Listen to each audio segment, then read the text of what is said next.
nakabuo tayo ng team. Wow.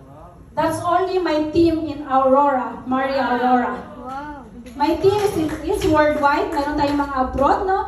That's my first ever team building in Aurora. Grabe. Imposible. Wala na. Basta magtiwala ka. No? And, sabi dito, one day, you will tell your story of how you overcome what you're going through now. And it will become part of someone else's success life. So kayo dito ngayon mga men, sana po yung naging story ko ngayon ay magiging guide nyo. No? Yes. Ayan, so darating yung time, pag uwi ko galing Sweden, kayo din ang tatay dito at magre-review ng sasakyan. Ayan! Diba? Sarap.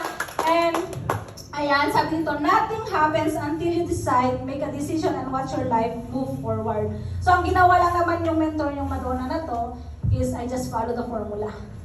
Nakikinig pa ako ng mga training kahit nasa Sweden na ako. Sabi ni Mentor Michelle, may formula pala ng success. Ang unang gagawin, ano po? Mag-reveal. Yes, mentor daw.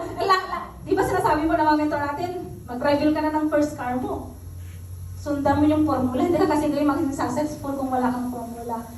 Ayun, nung pinupush ako ni Mentor Reed, si Mentor Sam, sabi nila, maglabas ka na. Sabi ko, sino kayong maniniwala? Eh, wala pa akong naman ganun kalaking kita. No? Pero kung yes, mentor ka, i-reveal mo na yung first formula. Ang next, anong susunod? Sabi ni Mentor Michelle?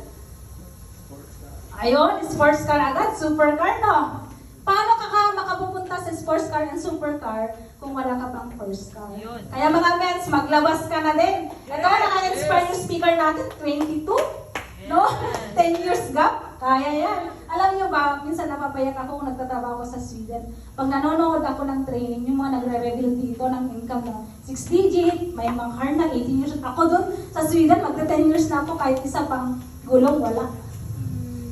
Yung ang hirap, pero nung nalaman ko kaya worldwide, hindi pwede, hindi ako maglabas. Amen! So ayan po, ang kagandahan ng I Am Worldwide. That's my first baby, ang faith ko. Yan, ang pangalan ng ating car, ang faith ko. That's my dad and of course my brother. So ang sister ko nasa Spain. Shout out sa'yo, Sister Jan. So, darating yung oras, mga mens. Basta wag ka nang mawal ng pag-asa. Trust the process, trust the Lord, trust yourself, trust your mentors, and of course, trust your team.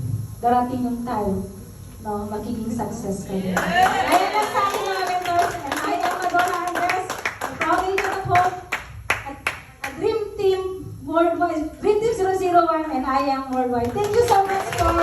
Ayan,